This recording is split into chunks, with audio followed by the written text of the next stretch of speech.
Hello and welcome to my 25th Spelunky video that isn't a daily challenge. This video isn't actually a daily challenge, even though all my others have been, and the theme is that they are supposed to be, and I get a high score and compare it at the end. I can partly excuse myself by saying that no one is doing them anymore, so it doesn't really matter, I've got nothing to compare to, but the truth is, and I need to be really frank about this, I need to be really honest about this, this has been really hard for me to do. This has been really difficult. I'm sorry that I haven't done a Spelunky video in a while. There's a couple of different reasons for that. One of those is I have been working a lot. Kind of, sort of, almost silly, crazy lot. You probably know that I do a blog and show on the internet called Shut Up and Sit Down about board games, which we've been having a lot of fun doing lately. That's doing very well. That's certainly kept me busy 1 or 2 days a week, and I've also been writing for the indie video game Maya, which had a launch recently at the start of September, and that's done pretty good so far. That's also kept me quite busy, and I just do a bunch of freelance. I write for different places. At the moment I've been writing for Eurogame quite a lot, and that's kept me busy, and there's been a lot going on there, and there's more to come. And this is all stuff I've enjoyed and I've been paid well for and I've been treated well with, treated well at, all stuff I've enjoyed. But the cost of living in London is such that to pay rent and to pay bills and to feel secure, and I haven't even done my taxes, I need to work those out sometime. I need to work a lot. I need to keep money coming in as and when I can, just to pay rent and, you know, to pay for food, which is kind of ridiculous. London is expensive, but it's where the work is. So that's kind of one of the reasons why I haven't done a daily challenge or a Spelunky video in a while. But that may just sound like kind of a bit of an excuse, and it is really, because it's only part of what's going on. I'm just going to try and dismantle the capitalist patriarchy by putting a bomb in a shop. There we go. Gun will certainly where's his gun? There's his gun. 39 bombs will help me hopefully do a decent run, which I haven't done for a while. But the other reason is I've tried to record this video a bunch of times. I've tried to do a bunch of daily challenges. I've tried to talk about this thing, and I haven't addressed this issue in a way that I feel remotely comfortable with, or that I feel has done the topic justice. It's been really difficult for me, and I've certainly had a lot of arbitrary deaths in the meantime, where just really silly things happen that don't feel like, you know, an exciting Spelunky experience. It just feels like I've died and that's it. And that feels kind of, whoops. Oh, of course I've already got sticky bombs, so, oh dear, oh, I didn't know that was going to happen. It's fine, we're fine. Everything is fine. Carry on, go back to bed, it's fine. Where was I? I've not been able to do justice to this at all, and I found it difficult to talk about this video, and I found it difficult to address this issue. I don't know how much you know about me or what you think about me. You might think I'm a guy on the internet who does a bunch of videos that are very neat, and a bunch of other things that are neat. And I really want to kill these spiders for no particular reason. And that definitely was poor collision detection, I'm sure of it. The truth is, I'm quite a flawed person, and I've made a bunch of mistakes in my life, and I've done a bunch of silly things. And after watching this video, you may come away with less of an opinion of me, which would be entirely justified. And the only thing I can say to that is it's kind of more important for me to be talking about this issue than it is to have you have a good opinion of me. But yeah, it's difficult, it's personal, and I want to get it right, and I don't know if I will. But I've got to try, so I'm trying. The topic seems to be first crushes and things, and it kind of is first crushes. Just trying to drop some bombs on a shopkeeper right now, and I can't even remember how to play this game anymore, to be perfectly honest with you.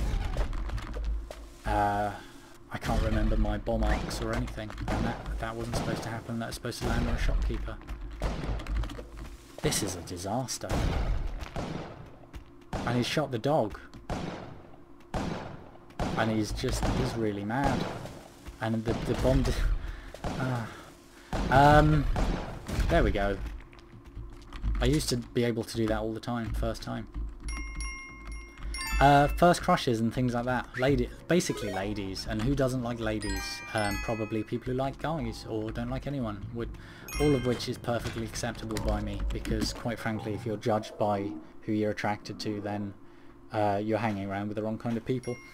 The first crush I had was when I was 4 years old, and it was a girl at play school, and play school is something you might call kindergarten, but I call it play school because it's called play school. And when I was at play school, I met this girl who I thought had nice arms, which you can laugh at if you like. It's still a thing to this day. I like girls with nice arms. I don't even know what nice arms are, but I know them when I see them. I don't know. And she was very forthright. She was a bit bossy, and she certainly knew what she thought about things and what she felt about things, and she didn't mind saying that. And you know, you don't even have to be necessarily an outgoing person. You don't have to be very forward to know what you think and know where you stand and how you feel. And I liked that. I just thought that was a good thing to have in a person. As indeed I still do. That arrow, it's fine. We're fine.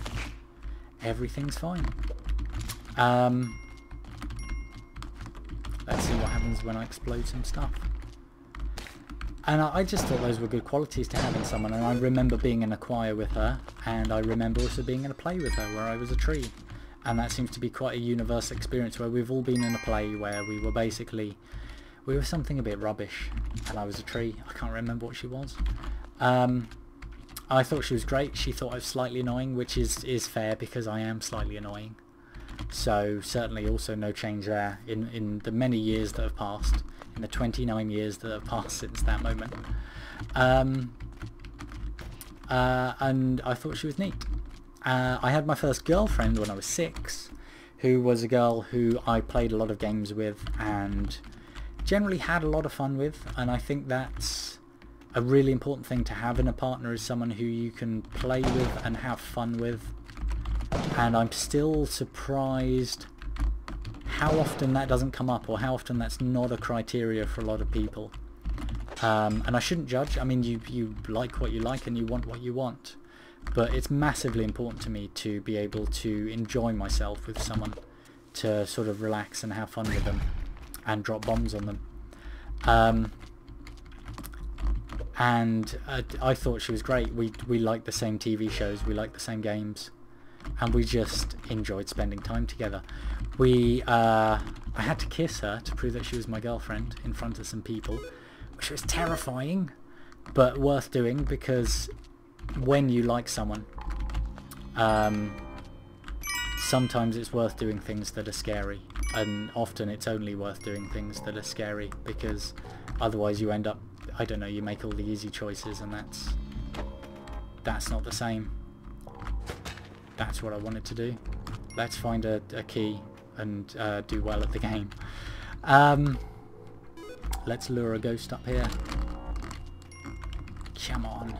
Actually, let's open the chest first, and then lure a ghost up here, and I should be okay. I don't know. Yeah, we're fine. Oh, no, know what I'm doing. I know what I'm doing. The confidence is coming back. And she was great, and I had a great time with her. When I was growing up, I grew up with 2 older sisters who were extremely good to me when I grew up. 2 half-sisters, really. And all my memories of being a kid are like my sisters basically being fun and being cool. And I had that through school. I had friends who were guys and friends who were girls, and I thought this was, for a while I thought this was quite normal, but actually I discovered later it wasn't, and there are lots of people who didn't hang around with the opposite sex and couldn't relate to them, which I think is a bit sad. It really surprised me when I got into my teens that this was a thing. But no, I just took it for granted that I had friends who were both genders, both sexes. And I continued to have friends who were guys and girls, and didn't really think about girlfriends so much because it didn't come out, because I was doing other stuff, like I was doing maths and I was colouring in, and you know, I was 7 and then I was 8, and I think at some point I did a graph, and probably quite enjoyed doing a graph. hate those guys. And then something happens. You hit about 11 or 12. And you think, you know what, I could actually have a girlfriend again.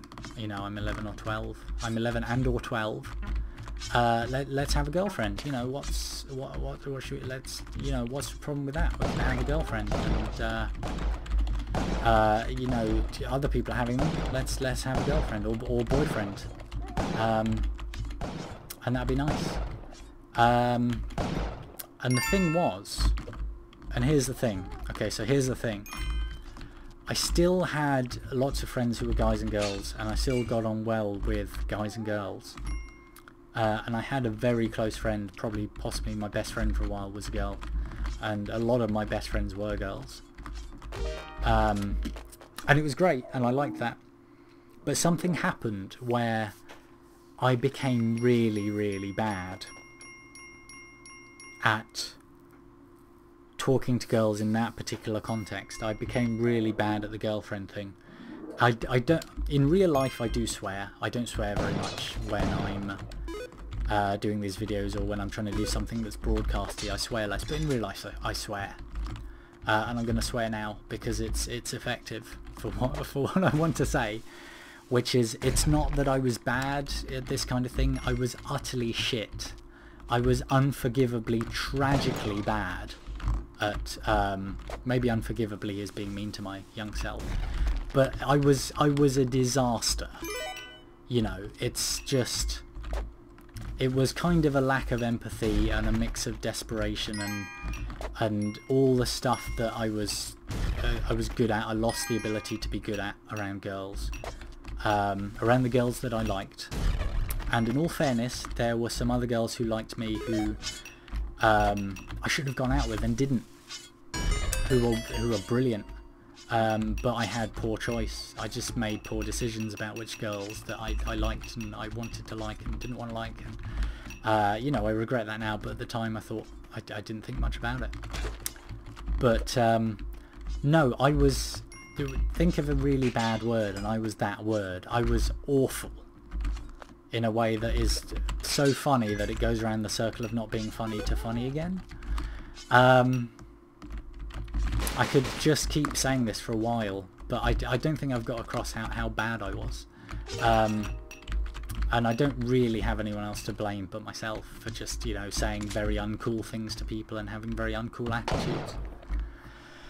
And having a very uncool approach. And making poor choices. I'm just going to see if there's anything worth ooh, definitely want to have a look in that box. What's in that box? It could be something exciting like pajamas. Don't think there are pajamas. Oh, there's a dog. You see, this is why we do this stuff, because there might be things. What am I doing? Right, let's get the dog up to the exit first. Let's get the money first. But yeah, I didn't really have it. I had a girlfriend when I was 12. What I most remember about her, the distinguishing feature about her was her kicking me. And she was quite violent. She was violent to a bunch of people, although I was probably not an amazing boyfriend. She was just, she's not very nice, and she was not very nice to a whole bunch of people, and it was probably okay that she wasn't my girlfriend for very long, because I saw her be very nasty to some people. But yeah, it was generally, everything was generally a disaster. Oh dear. Oh, tell you what, I can't get that box because, right. So what am I going to do here?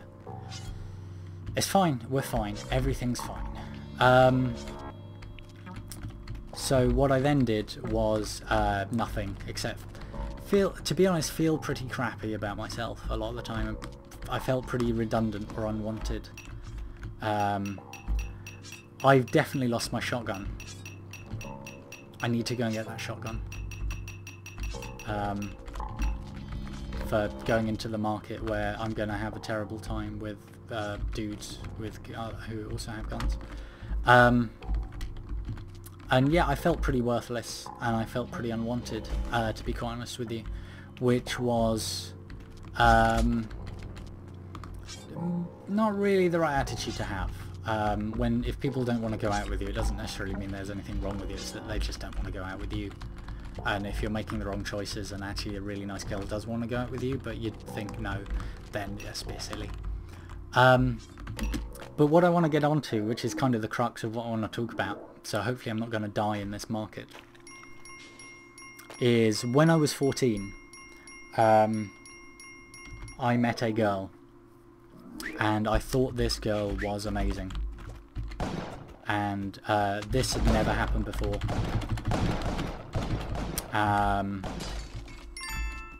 I'd met girls that I liked, and I'd met girls that I thought were really attractive, and I'd certainly not, you know, struggled to meet people who I thought were, you know, that I liked. But this, the depth of feeling that I had and how significant this quickly became is not really something, you kind of have to take my word for this. I can't just like make a sentence and you will understand. I thought this girl was amazing. She had a lot of qualities that I liked, in that she was extremely clever. She had a sense of humour. She didn't flaunt anything at all. Even things like her sense of humour was quite subtle. And, you know, when she was funny, she was quietly funny. She didn't need to make a lot of noise to be funny.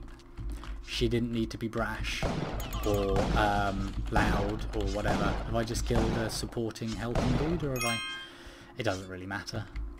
I don't tend to like loud people. I like people who are just quietly confident and who know what they think and what they feel, and she was exactly like that. And she was magnificent. I was just awed by her. I was awed by how she looked and how she behaved. And we had a few very cool things in common. And I'm definitely getting a jetpack. Oh! And I was just blown away by this person. And there are a number of, I'm not going to describe all the moments because some of them are really personal.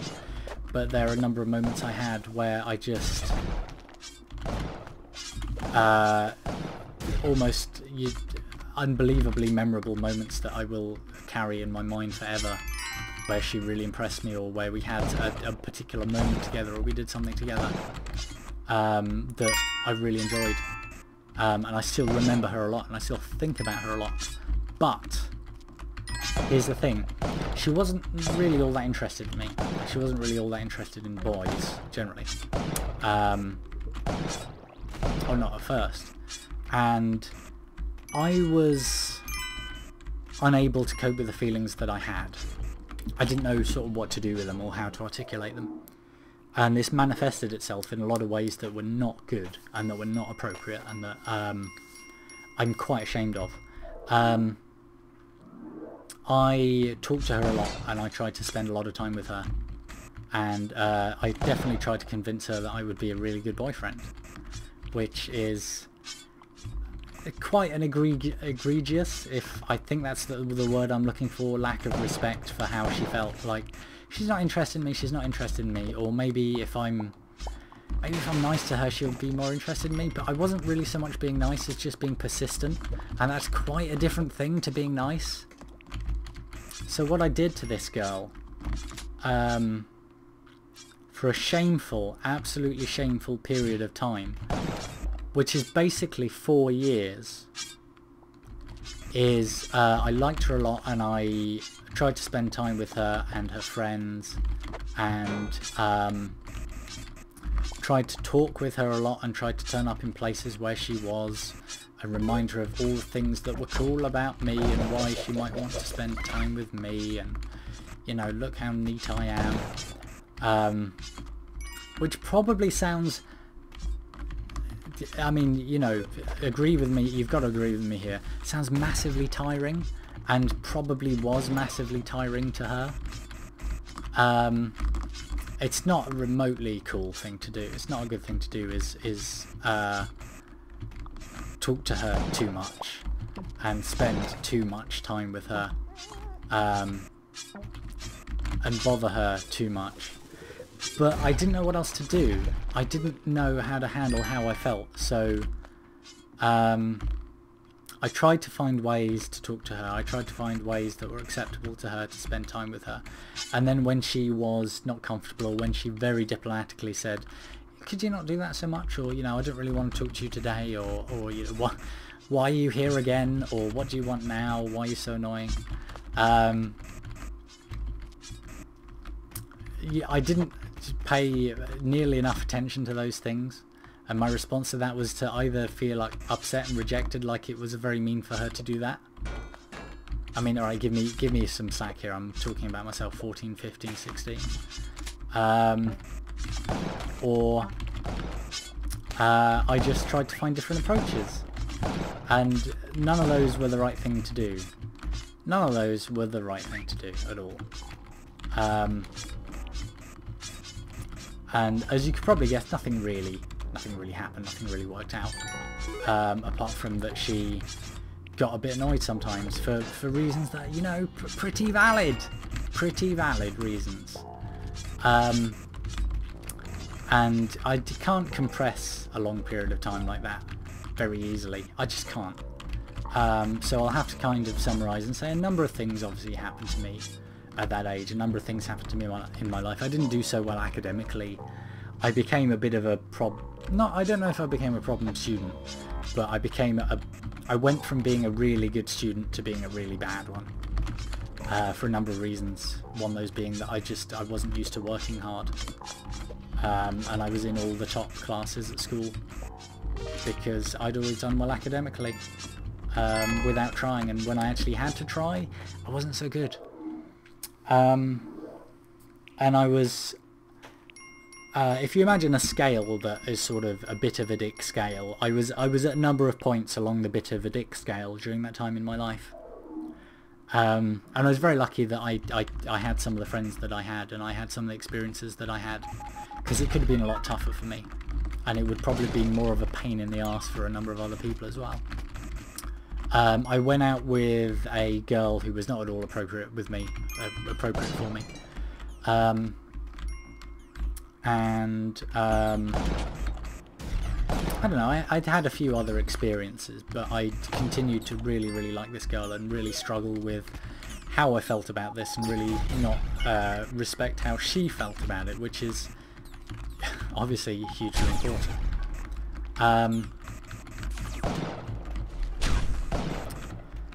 And time passed, and I became a bit more bitter, and I became a bit more bitter about being moody with her and realising that I was upsetting her and I was not, you know, dealing with things very well. And at one point, when I was, I think, a bit more agreeable, she liked me, but I didn't realise that she liked me, and that made me even more bitter when I found out later. And again, if I dealt with things a bit more like an adult, and okay, I wasn't an adult, but when you're getting to 16, 17, there's no age at which you grow up. There's no age at which you suddenly become an adult and everything makes sense and you're okay and you're fine and you get everything right.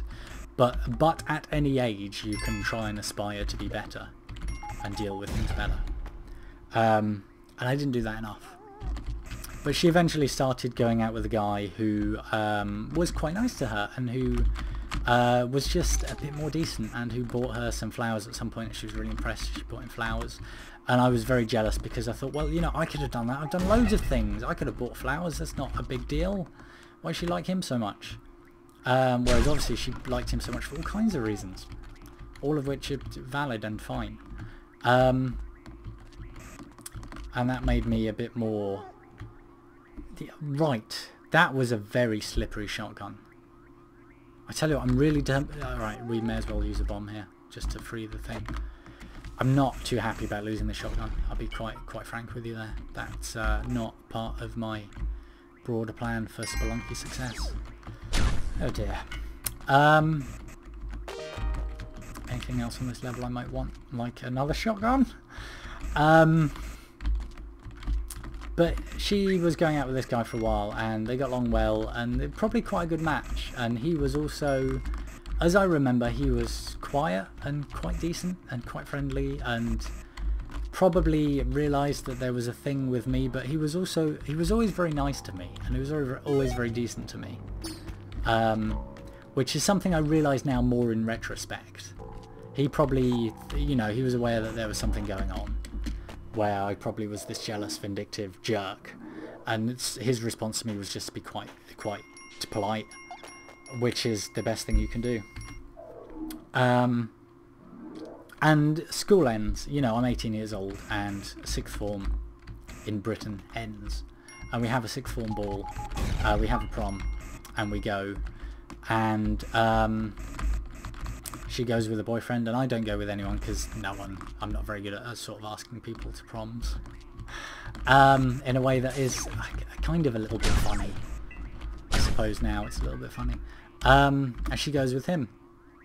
And now, that is quite fortunate that that thing is there. Because if that hadn't been there, it's fine. Right, this level's not gone great. I'm still alive. That's what matters. Oh boy. So we're at the sixth form prom. And I didn't think the UFO was going to do that. I didn't think that was going to happen. And she's there, I'm there, and I kind of avoid her because you know, I'm now 18 years old, and I'm starting to get a conception of what I'm doing wrong and how much of a sort of a mega jerk I've been. And we've managed, in spite of everything that's happened, we've actually managed to remain friends, and she's been really good to me a lot of the time, and she's been really patient with me, which probably sounds amazing, and is. So we're at the prom, we're at the sixth form prom, and I've had a couple of drinks, and she's there with her boyfriend, and I haven't really spoken to her because I don't want to get in the way, and you know, they can have fun. I don't really know what to say, and it all feels a bit awkward and difficult and sad to me, even after all this time, because I'm still a bit of a jerk, I guess. And I'm still not dealing with this like an adult might. And I'm dancing somewhere very badly. I don't really enjoy dancing, and I'm not very good at dancing. And I'm on the dance floor. And an interesting aside here is that the dance floor was vaguely rubbery. I don't know why this happened. It was wooden, but it wasn't sort of flat. So it had this weird kind of quality to it, whereby if lots of... This is the kind of stuff you discover when you're 18 years old. If lots of people jumped on it at the same time, it basically became a trampoline. And we thought this was amazing. And to be fair, as a 33-year-old, I would still find this amazing. We just thought, oh well, this is great. It's a trampoline dance floor. We can all jump on it and bounce up and down. So we did this in sort of increasingly large groups of people. And we're dancing around, and she appears out of nowhere and she says, "Can I have a dance with you, please?" And I don't know what to do at this point, because she's just appeared out of nowhere, and she's this girl who I think is amazing, and she's so clever, and she's very sweet, and she's very quiet, and she doesn't feel any need to boast ever. And she's really, really cute, and all the guys who are jerks in the class who make the most noise talk about how much they want girls with enormous breasts, and how much they want to go out with girls who will do all sorts of things, and how they like all these really famous leggy women. And she's not like any of those things, and I don't really care. She's actually way more interesting, and she's got a personality, and it takes time to actually get to know her, and her sense of humour is quite dry, and that's really neat. And now she's dancing with me at the prom, which is something I never thought would happen. And what she says to me is an amazing thing that will never leave me for the rest of my life. Her boyfriend is... I don't know where her boyfriend is, but she's a little bit concerned about like what is going to happen, because she's gone to the prom with her boyfriend, and they're having a great time. And I think possibly they split up a little while later. I'm not entirely sure. But you know, she's gone to the prom with him, and she just pulls me aside out of nowhere. She starts dancing with me and says, "I would really like to dance with you and talk with you." And I said, "Okay, well, sure, you know, that's fine. I don't know what to do. I'm not expecting this to happen." 1 point of health left. And I go, "Okay." And just to recap everything I've said, if I haven't made this point enough, it's really important that I make this point to you. I've spent about 4 years being a massive jerk to her, and I've spent 4 years being difficult and being uncompromising, and I've been moody and I've harassed her. I mean, I haven't like, we're not talking like I haven't sexually harassed her or I haven't assaulted her. I've just been persistent and annoying, and I haven't respected how she's felt, and I've insisted that, you know, she should talk to me more and she should pay attention to how I feel. And I've just been kind of like a child, even though I'm in my teenage years, where you should really start developing proper emotional maturity. I've been doing all these things. I've been doing this on and off to her for years. For years. And she stops me, and she dances with me, and she talks to me. And she says to me, I'm really sorry about how I've treated you over the last few years. She says that to me. And I've got no idea what to do. I mean, I'm just like flabbergasted. So if you imagine a guy who's flabbergasted to be dancing with the girl that he really likes at the prom, who then has the girl that he really likes at the prom apologise to him. Oh yeah, will I pay for my crimes? Will I pay for them? Not going to get a shotgun, that's what I'm not going to get. I've got 1 point of health left. Was there a dog on this level? She says that to me. And I don't remember exactly what I said. I remember what she said. But I say something like, you know, it's fine. Or, you know, don't worry about it. And I don't really know what to do. And then she says I have to go because my boyfriend will get really mad that I'm dancing with you. And I go, okay, you know, I don't want you to get in trouble. I want everything to be okay. And she goes and she's gone. And that is the last time I ever see her again. It's not the last time I speak to her, but it's the last time I ever see her. And that, you know, that's just stuck with me. She's just basically, she's apologised to me for kind of nothing. I mean, I know what she meant. What she meant was, I appreciate the last few years have been really difficult for you, and you haven't known how to deal with things, and you felt really strongly for me and you like me a lot. And you know, I've not always been nice to you, but come on, that's a lot of money. But you know, come on now, it's not in her court to apologise. It's not her business. She doesn't need to. She's not really done very much wrong, and certainly if we're evening out the odds here, there's nothing she needs to worry about. And that's the last time I see her. We swap a few emails because what happens is a lot of people go off to university and I don't. I go off to become an accountant in the most boring job in the history of the world. Oh no. Oh, you're kidding me. Oh, this is not what I need. I do not need you. Get away. No. No.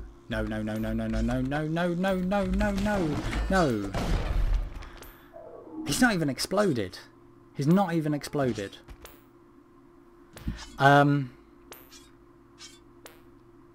She phones me up one day. We swap a few emails because she goes off to university, and all my friends do and I don't, because I failed on my A levels.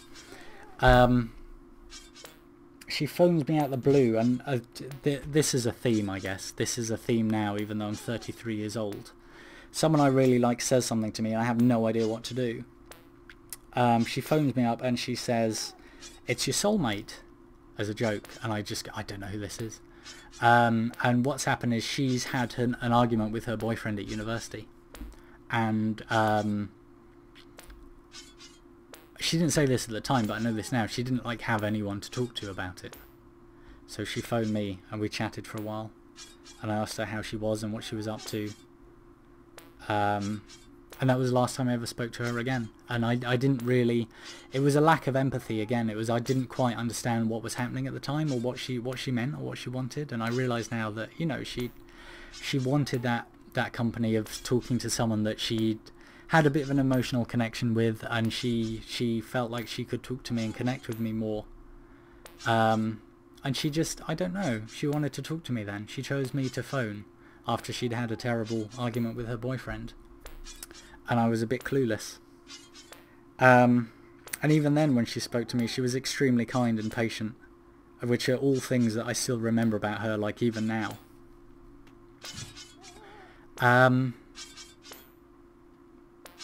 And I don't know, it's a very big influence on me.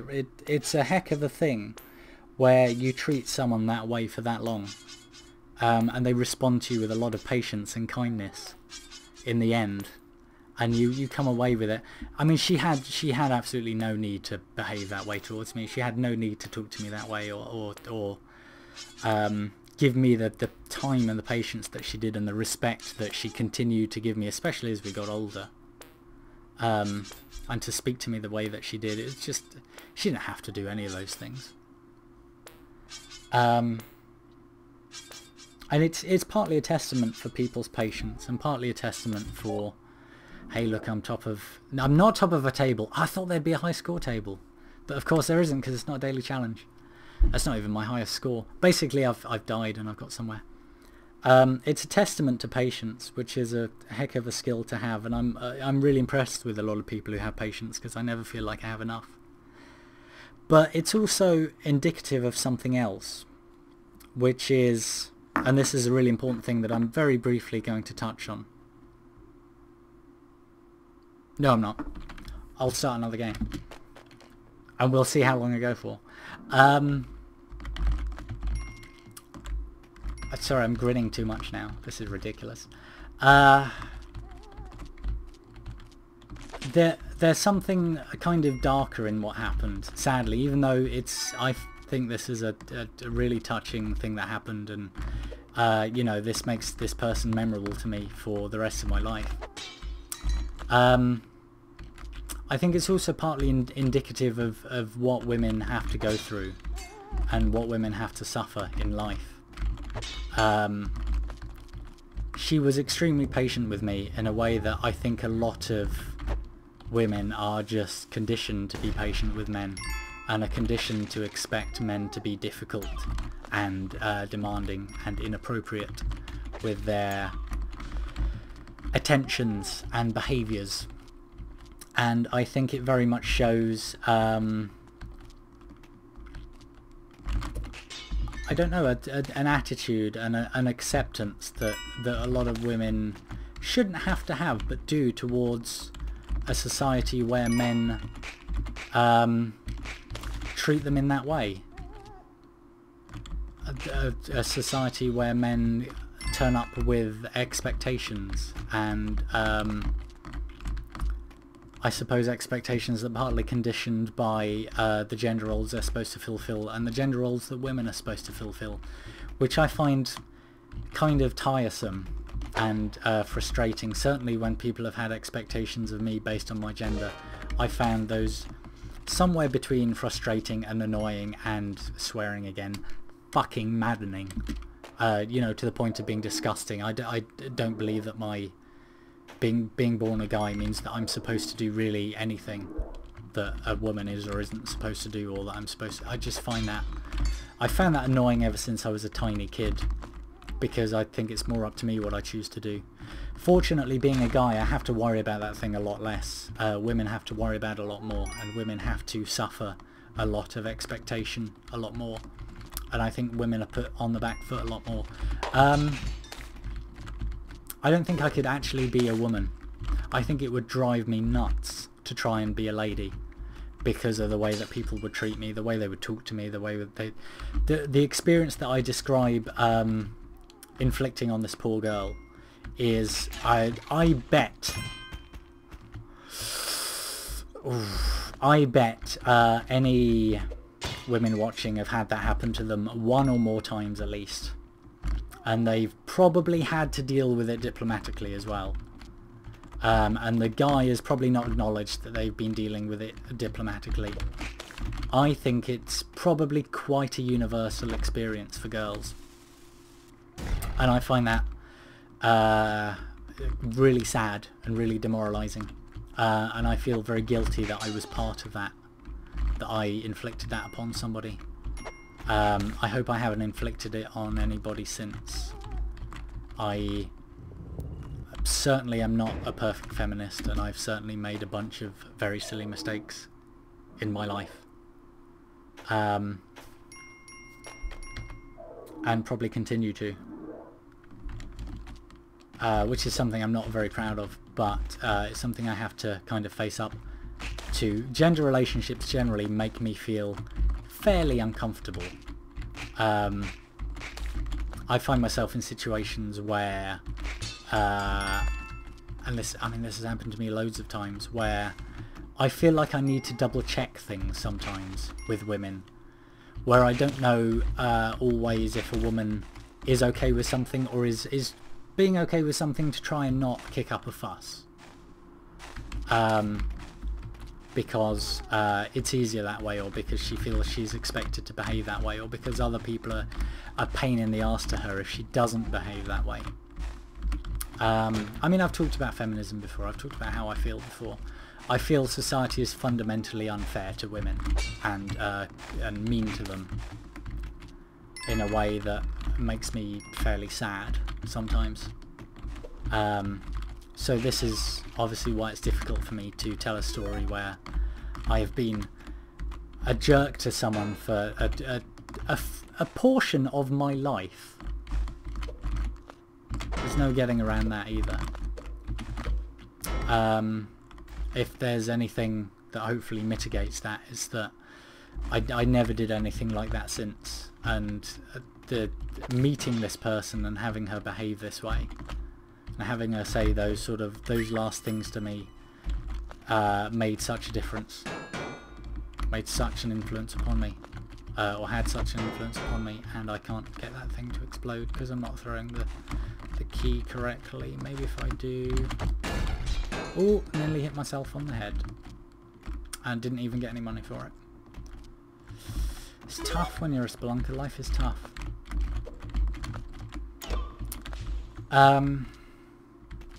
Yeah, I feel very bad about that, but it's a defining moment and period and person and couple of events in my life, and it's very interesting to talk about it and to get it off my chest. I've written about it before once or twice, not in a way that's maybe quite so personal. Trying to get this thing to explode. I